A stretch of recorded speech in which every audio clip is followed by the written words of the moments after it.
Hai semuanya, jadi kami dari kelompok terakhir sedang berada di perpustakaan wilayah. Jadi kami di sini lagi mencari tentang buku-buku referensi tentang pantangan dan larangan dalam budaya Melayu.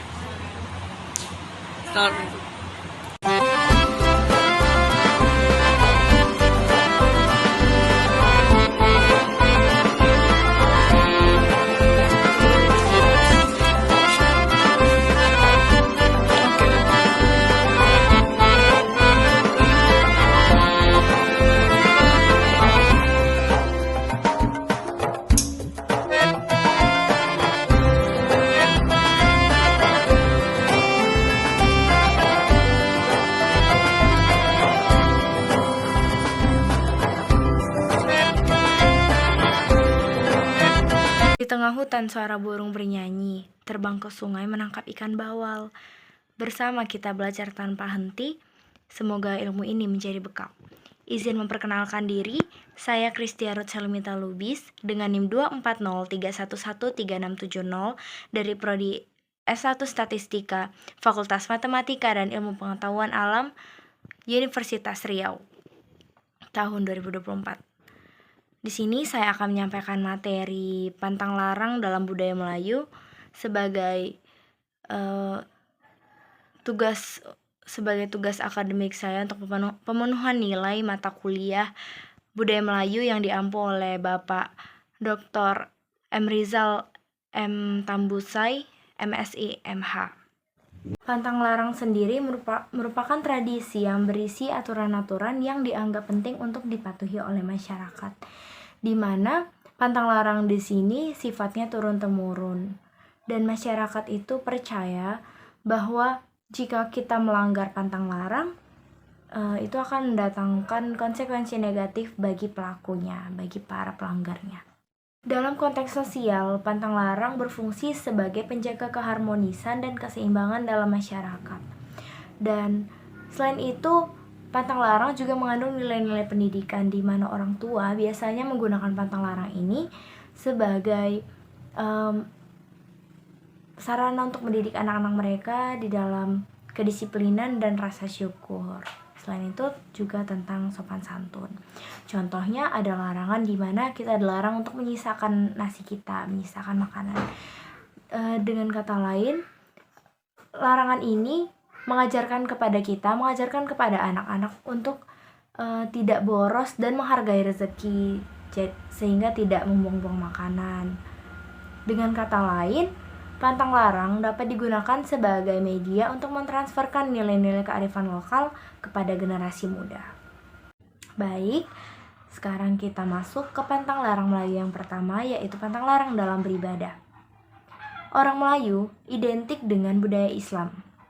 Oleh karena itu, pantang larang dalam Islam juga menjadi pantang larang bagi masyarakat Melayu, terutama dalam hal beribadah. Misalnya, pantang tidur jika azan, kanda berat, yang dalam bahasa Indonesia artinya itu pantang tidur ketika azan, keranda berat.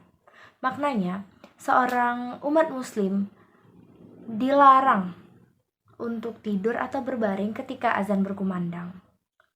Nanti ketika meninggal, kerandanya akan berat dipikul orang.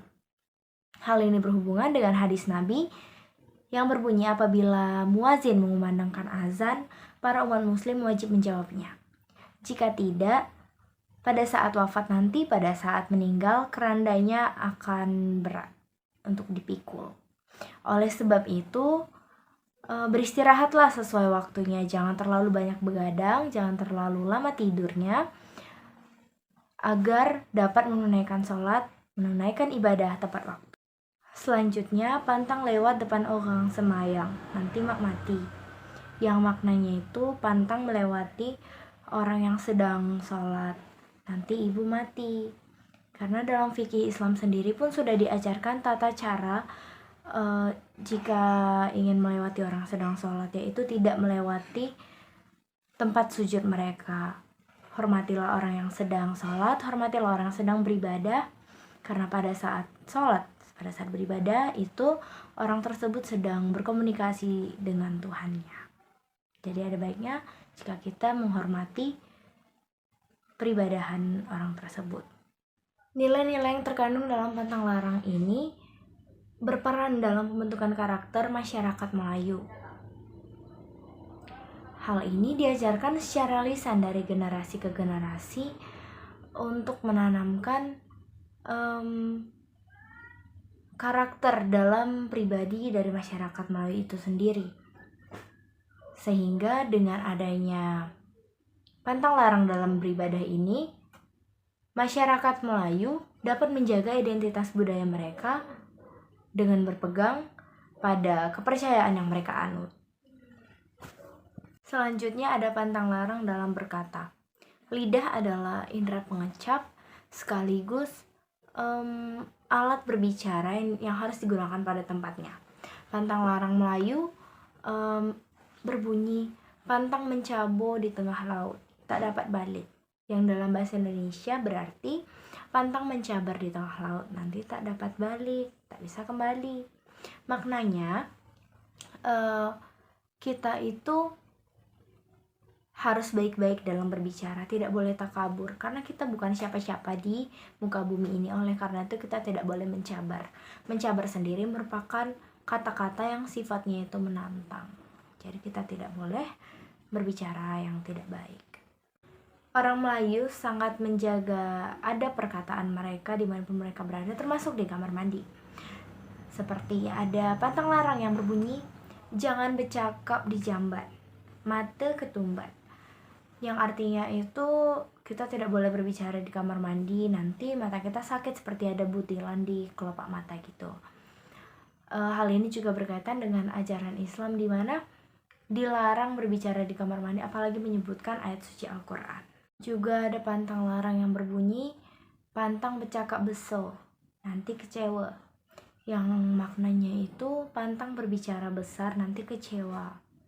Oleh karena itu kita harus menjaga apa yang keluar dari mulut kita agar kita tidak menanggung malu nantinya. Dalam kehidupan sehari-hari kita tidak bisa terlepas dengan interaksi terhadap orang lain, interaksi dengan orang lain, termasuk berdiskusi.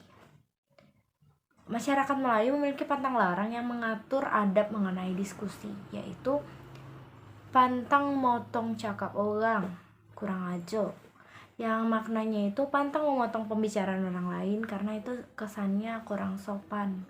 Oleh karena itu di saat kita sedang berdiskusi dengan orang lain, kita sedang berbicara dengan orang lain, biarkanlah mereka menyelesaikan bicaranya dahulu, baru kita ikut berbicara. Biarkan mereka menyelesaikannya dahulu, karena itu merupakan suatu bentuk bahwa kita menghargai orang lain. Pantang larang dalam berkata ini mengandung nilai-nilai yang berperan untuk menjaga keharmonisan kita terhadap orang lain, terhadap individu lain, terutama dalam hal berkomunikasi. Dengan ini, individu akan dibentuk karakternya menjadi orang yang menghargai norma-norma sosial dan komunikasi dengan orang lain. Selanjutnya kita akan membahas mengenai pantang larang dalam menyanyi. Menyanyi merupakan kegiatan yang menghibur kita. Namun menyanyi tidak bisa dilakukan di semua tempat, misalnya di laut, karena masyarakat Melayu sendiri punya pantang larang yang berbunyi pantang menyanyi lagu Lancang Kuning di tengah laut, tak dapat balik. Maknanya pantang menyanyikan lagu Lancang Kuning ketika sedang berlayar di tengah laut, karena konon katanya jika kita menyanyikan lagu Lancang Kuning di tengah laut, angin topan akan datang dan akan menenggelamkan kapal kita. Ada pantang larang yang berbunyi pantang menyanyi di dalam WC, setan suka. Maknanya jika kita bernyanyi di kamar mandi, nanti setan suka, jadi tidak boleh. Karena setan merasa dia dapat teman, dia mendapat teman yang menempati tempatnya. Jadi kita tidak boleh berlama-lama di kamar mandi, bernyanyi di kamar mandi. Jika benar-benar ingin bernyanyi, kita bisa berkaraoke di ruang tamu atau di ruang lain, tidak harus di kamar mandi. Pantang larang lainnya dalam menyanyi biasanya berkaitan dengan waktu-waktu tertentu seperti jam-jam maghrib atau mendekati waktu-waktu sholat ibadah. Oleh karena itu, individu diwajibkan untuk menjaga sikap dan perilaku mereka. Jadi kita tidak boleh menyanyi ketika waktu-waktu tertentu tersebut. Hal ini juga secara tidak langsung mengingatkan kepada orang-orang yang memeluk agama Muslim, agama Islam, untuk menunaikan ibadah mereka pada waktu tersebut, bukan malah bernyanyi. Bertani merupakan kegiatan yang sangat melekat dalam kehidupan masyarakat Melayu. Mereka rajin sekali menanami pekarangan rumah mereka, baik dengan tumbuhan obat-obatan maupun tanaman-tanaman hias. Sehingga terdapat juga pantang larang dalam berkebun. Misalnya, pantang nanam megaya nunduk kepala, lambat beso. Itu artinya pantang menanam rumbia dengan kepala tertunduk. Nanti rumbianya lambat tumbuh. Hal ini mengajarkan kita bahwa ketika kita menanam rumbia itu, kita harus meniatkan hati kita dan berkata bahwa tumbuhlah setinggi langit. Itu menunjukkan bahwa kita benar-benar bersungguh-sungguh dalam menanam tanaman rumbia tersebut. Karena jika rumbia semakin tinggi, maka tual sagu yang dihasilkan akan semakin banyak. Rumah merupakan istana bagi penghuninya. Oleh sebab itu, tidak sedikit orang yang menanam bunga di pekarangannya. Namun ada juga pantang larang yang berbunyi, pantang menanam bunga begetah, nanti kena racun. Yang artinya pantang menanam bunga bergetah, nanti terkena racun. Hal ini menunjukkan bahwa kita harus berhati-hati dalam menanam bunga di sekitar rumah kita. Boleh menanam bunga, tapi jangan yang beracun, karena dikhawatirkan akan dipetik oleh anak kecil, terkena mata atau termakan. Jadi baiklah memilih jenis bunganya terlebih dahulu jika yang menanam bunga di pekarangan. Kemudian mengenai lokasi penanaman, terdapat pantang larang yang berbunyi, pantang nanam tengah sempadan, hantu marah. Yang artinya pantang menanam di tengah-tengah batas, nanti hantu marah. Hantu yang dimaksud di sini adalah makhluk halus yang melewati jalan tersebut. Jadi ketika dia pulang dan melihat ada tanaman di situ, dia akan menjadi marah dan akan mengganggu manusia yang mengganggu jalannya itu. Selain itu, jika kita menanam di tengah-tengah batas antara tanah kita dengan tanah orang lain, dikhawatirkan daun-daunan dari tanaman kita akan gugur di pekarangan mereka. Dan itu bisa membuat tetangga kita marah, sehingga itu akan menyebabkan tidak enak hati. Jadi sebaiknya dihindari. Kemudian ada pantang larang berbunyi, tak boleh menanam pokok beso dekat rumah, setan nyurup. Yang artinya tak boleh menanam pohon besar di dekat rumah, nanti setan bersembunyi di situ. Lagipun dikhawatirkan jika petir datang akan menyambar pohon itu, dan pohon itu bisa jatuh menimpa rumah di sekelilingnya, menimpa rumah-rumah di sekitarnya. Oleh sebab itu, tidak disarankan menanam pohon besar di dekat rumah. Pantang larang berkebun dalam budaya Melayu berfungsi sebagai pedoman bagi masyarakat untuk menjalankan praktik pertanian yang etis dan berkelanjutan. Dengan menerapkan pantang larang ini, diharapkan generasi muda mampu mengerti mengenai harmonisasi antara alam dan manusia, serta dapat meneruskan kearifan lokal kepada generasi selanjutnya. Selanjutnya, pantang larang mengenai beternak.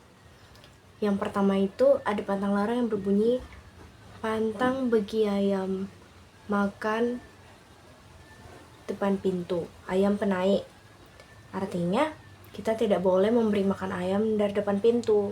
Dikhawatirkan ayam akan sering naik ke rumah kita, karena pada zaman dulu rumah-rumah masyarakat Melayu itu berbentuk panggung. Jadi apabila kita memberi makan ayam dari depan pintu, ayam tersebut akan terbiasa naik ke atas dan kemungkinan dia akan membuang kotoran sembarangan. Kemudian ada pantang larang yang berbunyi, pantang burung tinggal kat rumah, ulo datang. yang dalam bahasa Indonesia berarti pantang burung tinggal di dalam rumah nanti ular datang. Dikarenakan ular akan menargetkan si burung tersebut sebagai mangsa. Jadi ditakutkan jika kita memelihara burung di rumah dan meletakkannya di teras, ular bisa datang ke rumah kita. Lagian di dalam masyarakat Melayu tidak diperkenankan memelihara burung, karena bagi masyarakat Melayu burung juga memiliki hak untuk bebas, hak untuk hidup. Jadi tidak sepatutnya kita mengurungnya di dalam sangkar. Pantang larang beternak dalam budaya Melayu berfungsi sebagai pedoman masyarakat untuk melanjutkan sistem peternakan yang etis dan berkelanjutan. Dengan menerapkan pantang larang ini, diharapkan masyarakat tidak hanya menjaga keseimbangan lingkungan, tidak hanya menjaga ekosistem, tetapi juga dapat meneruskan nilai-nilai luhur yang ada. Selanjutnya, pantang larang dalam belajar. Yang pertama itu, pantang melangkahi buku, nanti benak. Artinya, kita tidak boleh melangkahi buku, nanti kita jadi bodoh. Karena buku adalah sumber ilmu, jadi tidak etis jika kita melangkahinya. Karena jika kita menghormati buku, kita juga menghormati ilmu yang kita pelajari. Pantang larang lain menyebutkan tak boleh ngejek guru, tak berkah. Artinya kita tidak boleh mengejek orang yang sudah memberikan ilmu kepada kita. Karena itu sikap yang sangat tidak terpuji. Kita sudah diajarkan, tetapi kita malah mengejek, itu seperti tidak beradab. Jadi tidak boleh. Orang yang berilmu, orang yang beradab tidak akan mengejek guru, orang yang memberikan dia ilmu.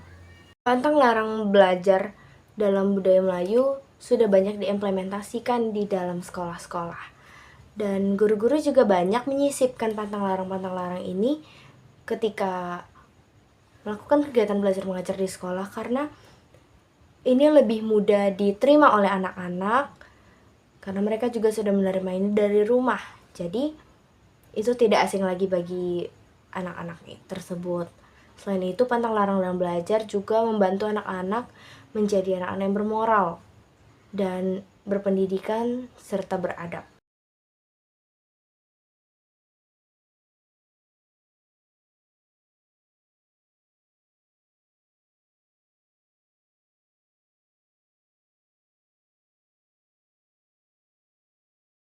Dari materi yang sudah kita bahas dari tadi, dapat kita tarik kesimpulan bahwa pantang larang bukan hanya sekedar aturan yang harus dipatuhi, tetapi merupakan identitas dan karakter dari masyarakat Melayu itu sendiri. Dengan mematuhi pantang larang, kita dapat menjalin hubungan yang erat dengan lingkungan, menjalin harmonisasi dengan sesama kita, dan juga menerapkan nilai-nilai dan norma-norma yang baik dalam kehidupan kita. Oleh karena itu, sebagai generasi muda, kita harus bisa menjaga keberlangsungan pantang larang ini agar tidak hilang di telan zaman. Sore hari tak terasa senja, memancarkan sinar yang hangat. Sekian materi dari saya, semoga kita selalu bersinergi dan erat. Jika ada salah kata, mohon dimaafkan karena kita sama-sama belajar di sini. Terima kasih.